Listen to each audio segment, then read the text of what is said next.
9장 11절입니다. 그리스도께서는 장래 좋은 일에 대제사장으로 오사 손으로 짓지 아니한 것 곧 이 창조에 속하지 아니한 더 크고 온전한 장막으로 말미암아 염소와 송아지의 피로 하지 아니하고 오직 자기 피로 영원한 속죄를 이루사 단번에 성소에 들어가셨느니라.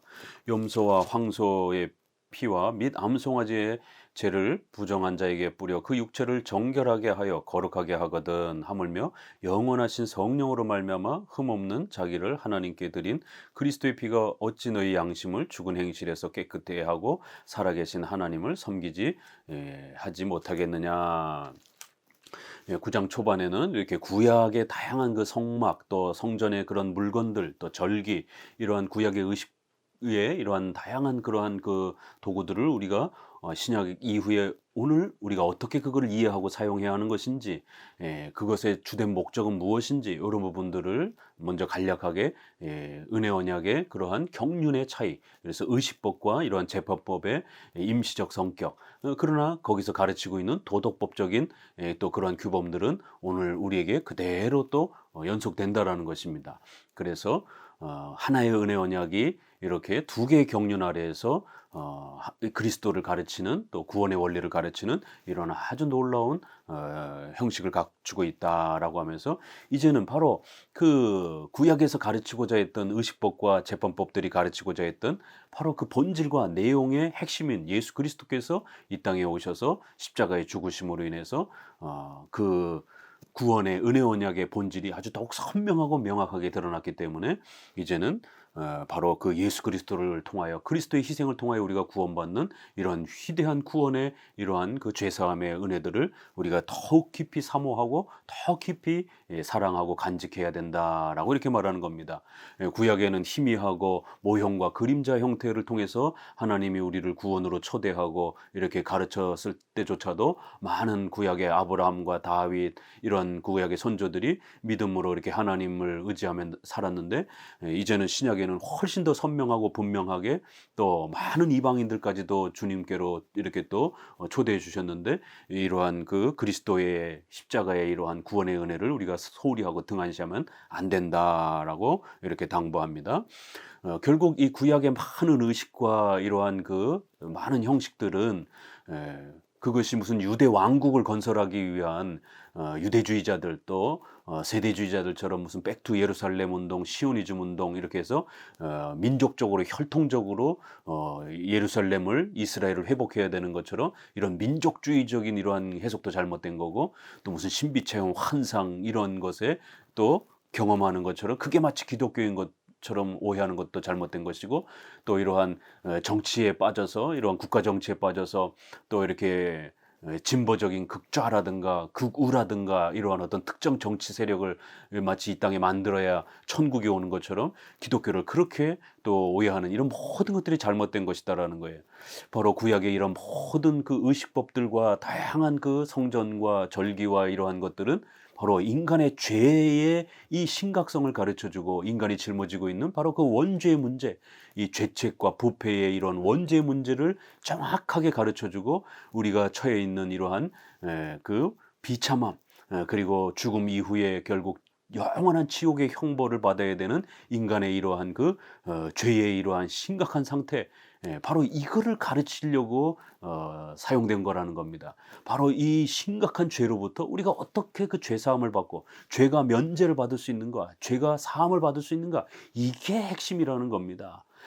체험적인 기독교, 또 무슨 정치적인 기독교, 또 무슨 혈통적인 기독교 이런 거 아닙니다. 기독교란 바로 예수님이 왜 이 땅에 오셨는가? 구약의 많은 성전과 성막 제도들을 통해서 도대체 뭘 가르친 것인가? 바로 그것은 구약에 앞서서도 이렇게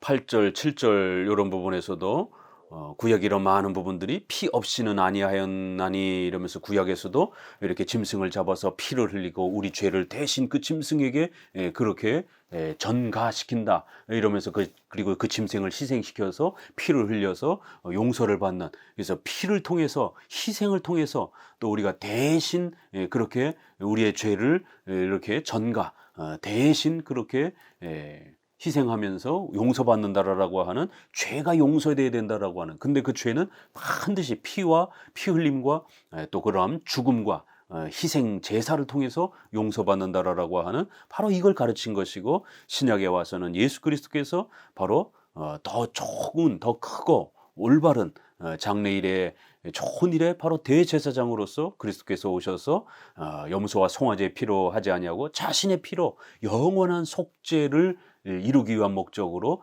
단 한 번 십자가의 죽으심으로 그러한 구약에서 약속했던 그런 모든 피 흘림을 통해서, 또 희생 제사를 통해서 우리의 죄가 용서되어지는, 우리의 죄가 없어지는, 또 그리고는 율법의 행위 언약에 우리가 공의의 그러한 행위 언약의 요구를 받고 있는 우리 인류가 온전히 또 그 율법에 순종함으로 인해서 우리가 행위 언약을 완전히 성취한 자처럼 공로를 그렇게 얻은 자처럼, 의를 얻은 자처럼 그렇게 인정받는, 바로 죄사함과 죄의 면제와 의의 획득이라고 하는 이 두 가지가 바로 구약 성전이 가르치려고 했던, 구약의 많은 의식들이 가르치려고 했던 바로 핵심이다. 바로 그것을 예수님께서 이 땅에 오셔서 성취하신 것이다. 그래서 고난 받으시면서 십자가에 죽으심으로 우리 대신 피 흘려주셨고, 우리 대신 희생 제물이 되셔서 자신을 희생 제물로 그렇게 드렸고, 아버지 앞에 우리의 모든 죄값을 예수님이 대신 받으시면서 그 하나님의 정령 죽으리라 라고 했던 그 선악과 명령의 행위 언약을 깨뜨렸던 아담과 그 모든 이러한 또 후손들이 짊어져야 될 그 죄값을 예수님이 해결해 주셨다라는 것이에요. 그래서 죄값에 대한 이러한 해결, 그래서 죄가 없어지는 것, 그리고 또 예수님께서 성육신 하셔서 이 땅에 오셔서 율법을 주신 분이 율법 아래 순종하시면서 행위 언약이 요구하셨던 완벽하게 그 행위 언약에 순종하는 해야만이 영생하는 의로움을 주시겠다라고 하는 그 하나님의 의로운 공의의 요구를 예수님이 이 땅에 계시는 동안 온전히 순종하시고, 그 율법을 순종하기 위해서 받으신 그 많은 고난들을 통해서 율법에 완벽하게 순종하셔서 의를 획득하셨고, 그 의를 우리에게 값없이 주신다라는 거예요. 그래서 우리의 죄를 예수님이 가져가시고 예수님이 순종하여 이루신 의를 우리에게 값없이 주시는, 그래서 죄가 전가되고 예수님의 의가 우리에게 전가가 되는 그런 이중 전가라고 이렇게 표현을 합니다. 이신칭의에서 의, 우리가 의롭게 되었다라고 했을 때 그 의란 무엇이냐? 아담이 이 죄를 범함으로 인해서 죄값이 발생이 된 겁니다. 그래서 그 죄값을 제거하는 것이고, 또 아담은 행위 언약의 요구를 명령받았기 때문에 그 행위 언약의 선악과 명령에 온전히 그 율법에 순종해야만이 영생의 이러한 의로움을 누리게 된다라고 하는 그 약속을 우리가 할 수 없기 때문에 예수님이 대신 성취하셔서 의를 획득하셨고, 그 의를 우리에게 값없이 주신다라는 거예요. 이게 바로 구원이고, 이게 바로 기독교라는 것입니다. 그래서 구구나 극자의 이러한 정치 신학에 빠져도 안 되고요, 신비 체험이나 방언이나 이러한 신비주의 신앙에 빠져도 안 되고요, 유대주의와 같은 민족주의에 빠져도 안 되는 겁니다. 기독교는 그런 게 아닙니다. 우리의 죄를 사함받고 우리가 하나님 앞에 행해야 되는 그 모든 율법의 순종들을 예수님이 대신 해주셨다라고 하는, 그래서 우리가 값없이 의로움을 얻게 되었다라고 하는, 바로 죄사함과 의의 획득이라고 하는 예수님의 대속적 희생과 대속적 그러한 순종, 공로를 통해서 우리가 죄사함 받고 의를 얻게 되었다라고 하는, 이것이 칭인 겁니다. 이걸 가르쳐주는 게 기독교인 거예요. 그래서 구약에는 많은 그 피 흘림의 제사들, 또 그렇게 대신 그렇게 희생 제물이 되는 많은 짐승들, 그리고 그걸 제사를 집례하는 대제사장, 그리고 1년에 한 번씩 그렇게 피를 뿌리면서 죄를 속해야 된다라고 하는, 죄가 사함받아야 된다라고 하는 이런 많은 구약의 이런 의식들, 이건 전부 다 바로 우리 인간의 원죄의 이 심각성을 가르치는 것이고, 바로 그 죄가 사함받기 위해서는 반드시 이제 피 흘림이 있어야 된다라는 것, 죽어야 된다라는 것, 그리고 또 율법에 순종해야 된다라는 것, 이 두 가지 요구가 하나님의 공의의 요구인데, 예수님이 오셔서 바로 그 두 가지의 공의를 온전히 만족시키셨다. 그렇기 때문에 이제 신약과 구약을 전체를 통해서는 바로 이 이신칭의 이러한 위대한 그리스도의 은혜를 가르치는 것이다라고 이렇게 말하는 겁니다. 영원하신 성령으로 말미암아. 그래서 이것은 성령의 도우심으로 그리스도께서 십자가의 이러한 위대한 구원의 역사를 이뤘다 이런 뜻보다는 그리스도의 인성과 신성을 지금 계속 이렇게 강조하면서 그리스도의 인성을 통해서 십자가에 죽으시고 또 신성 그리스도는 신성을 가지신 하나님이시기 때문에 또 그 거룩한 영원하신 성령으로 이렇게 이제 우리는 좀 더 명확하게 이렇게 번역을 해놨지만 이런 부분에서 원문을 보게 되면 이렇게 거룩한 영으로도 얼마든지 이렇게 읽을 수 있습니다. 그래서 성령으로 이렇게 된 것은 이렇게 좀 해석이 된 그런 번역이에요. 그래서 거룩하신 영원하신 그러한 영으로 그러한 신성으로 말미암아 또 인성으로 그렇게 이성 일인격 되신 예수님이 흠없는 자기를 하나님께 드리셨다 이렇게 좀 해석이 되어질 수 있습니다. 뭐 성령의 도우심으로 그리스도께서 완벽하게 이렇게 흠없이 완전하게 대속적 희생과 공로를 치르셨다. 뭐 이렇게 해석해도 되긴 됩니다. 어느 쪽의 해석이 더 많으냐의 이런 차이일 뿐이에요. 결국 그리스도의 피가 어찌 너희 양심을 죽은 행실에서 깨끗하게 못하겠느냐. 바로 예수님이 십자가에 죽으신 거 피 흘려주신 것은 바로 우리의 그런 더러움과 죄악들을 해결하기 위한 목적이지 무슨 국가와 정치를 마련하기 위한 신비체험을 마련하기 위한 그런 게 아니다라는 겁니다. 15절 이로 말미암아 그는 새 언약의 중보자시니 이는 첫 언약 때에 범한 죄에서 속량하려 주구사 부르심을 입은 자로 하여금 영원한 기업의 약속을 얻게 하려 하심이라. 유언은 유언한 자가 죽어야 되나니 17절 유언은 그 사람이 죽은 후에야 유효한즉 유언한 자가 살아있는 동안에는 효력이 없느니라. 이러므로 첫 언약도 피 없이 세운 것이 아니니 모세가 율법대로 모든 계명을 온 백성에게 말한 후에 송아지와 염소의 피 및 물과 붉은 양털과 우슬초를 취하여 그 두루마리와 온 백성에게 뿌리며 이르되 이는 하나님이 너희에게 명하신 언약의 피라 하고 또한 이와 같이 피를 장막과 섬기는 일에 쓰는 모든 그릇에 뿌렸느니라. 율법을 따라 거의 모든 물건이 피로써 정결하게 되나니 피 흘림이 없은즉 사함이 없느니라. 그래서 이제 앞부분에서는 신구약의 차이성을 강조했다라면 이제 이 뒷부분에서는 신구약의 그런 동일성을 좀 더 강조해 갑니다. 그래서 신약의 이러한 그리스도의 십자가의 죽으심 또 순종하심 이런 모든 메시아로서 중보자로서 그리스도께서 이루신 이러한 위대한 은혜 언약의 성취는 이미 벌써 구약에서도 그렇게 모형적으로 그림자로 그렇게 가르쳐지고 있었다라는 거예요. 그래서 구약의 이러한 성전 또 절기 제사 이런 모든 부분들은 반드시 이렇게 피 없이 세운 게 아니라는 겁니다. 9장 7절에도 피 없이 아니하니라 이런 표현, 또 첫 언약도 피 없이 세운 것이 아니다. 그래서 구약에서도 비록 짐승의 피를 통해서 가르쳐 주셨지만 반드시 죄가 사함받기 위해서는 이렇게 피 흘림이 있어야 된다라는 것, 그리고 희생 제사가 있어야 된다라는 것. 구약의 이런 많은 제사들은 바로 이러한 은혜 언약의 이러한 위대한 신비를 그렇게 외적인 모형과 의식을 통해서 가르쳐 준 것이다라는 거예요. 그렇기 때문에 송아지와 염소의 피로 그렇게 많은 성전의 도구들을 이렇게 피를 이렇게 뿌리면서 그걸 정결하게 하는 이러한 행위들을 행했다라는 겁니다. 그래서 언약의 피다 이런 표현을 쓰는 겁니다. 구약에도 언약의 피라는 거예요. 그래서 이렇게 온 백성에게 뿌리며 이는 하나님이 너에게 명하신 언약의 피다라고 이렇게 구약에서도 가르쳤다라는 겁니다. 이렇게 구약에도 반드시 이것은 언약, 창세기 17장 7절 8절에 나는 너희의 하나님이 되고 너희는 내 백성이 될 것이다라고 하는 이 은혜 언약, 장차 메시아를 통해서 예수 그리스도를 통해서 너희가 하나님의 자녀가 될 것이다라고 하는 바로 이 은혜 언약을 가르치는 것이었고 바로 이 은혜 언약에 대한 외적인 그러한 도구들이었다라는 거예요. 그래서 언약의 피의 이러한 성격으로서 이 피를 뿌리고 피를 흘리고 또 그 피에 이러한 또 짐승들의 희생 제사를 치르고 이런 모든 부분들은 바로 은혜 언약을 가르치는 그러한 피였다 이렇게 말합니다. 그래서 그 피로서 정결하게 하는 그러한 역할을 감당했다.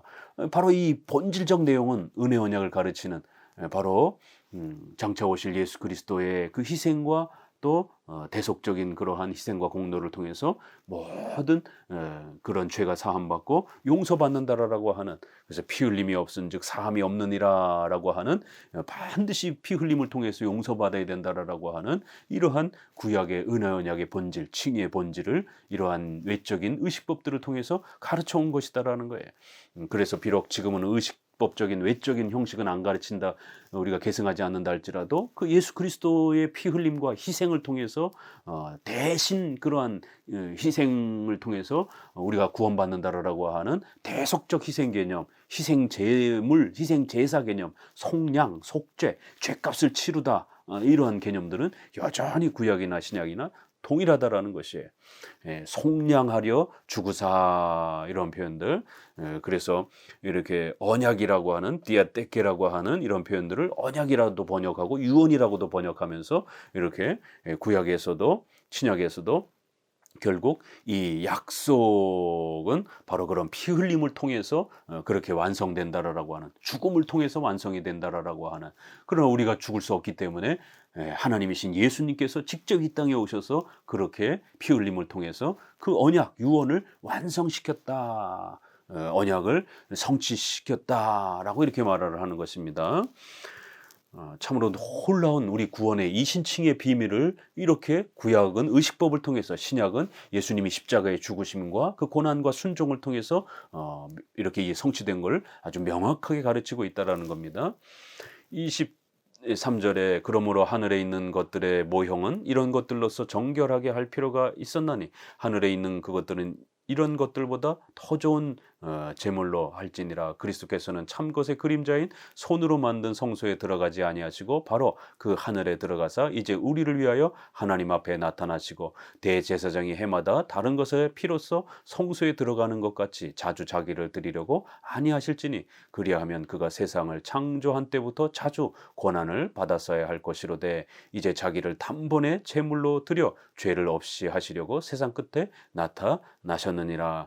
27절 한 번 죽는 것은 사람에게 정해진 것이요 그 후에는 심판이 있으리라. 이와 같이 그리스도도 많은 사람의 죄를 담당하시려고 단번에 들이신 바 되셨고 구원에 이르기 하기 위하여 죄와 상관없이 자기를 바라는 자들에게 두 번째 나타나시리라. 그렇기 때문에 예수 그리스도를 통해서 바로 구약에 예언했던 그런 모든 그림자와 모형들이 그리스도의 십자가의 죽으심과 피 흘림을 통해서, 순종하심을 통해서 그 구원의 원리가 전부 다 완성되고 정확하게 드러나고 더 풍성하게 드러나고 더 명확하게 드러났다라는 것입니다. 이게 바로 신구약의 차이라는 것이에요.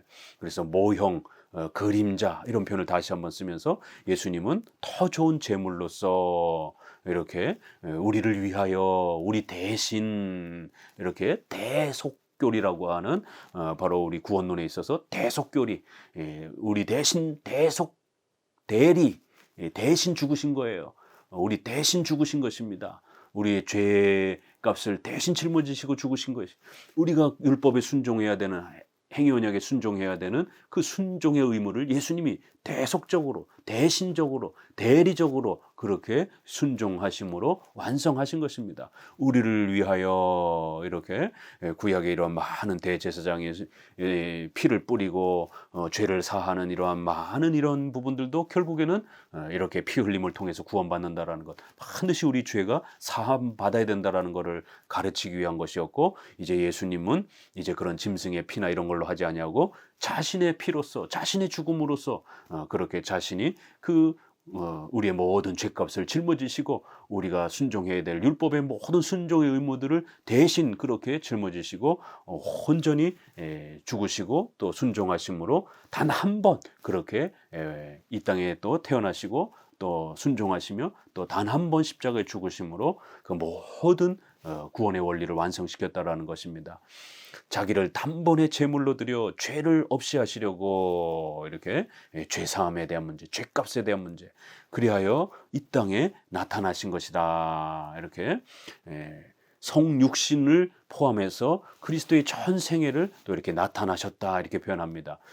최근에 그리스도의 능동순종, 수동순종을 가지고 이렇게 많이 논쟁을 하는데, 이렇게 신학적으로 조금 이렇게 어렵게 표현해서 그리스도의 이러한 그 구원의 중보자 사역을 십자가에 죽으시고 고난 받으시는 것을 수동적 이렇게 표현하고 소극적 이렇게 순종이라고 표현하고 율법의 행위 언약의 혼생애 동안에 순종하신 이러한 또 순종을 적극적 능동적 순종이라고도 이렇게 표현을 하는 겁니다.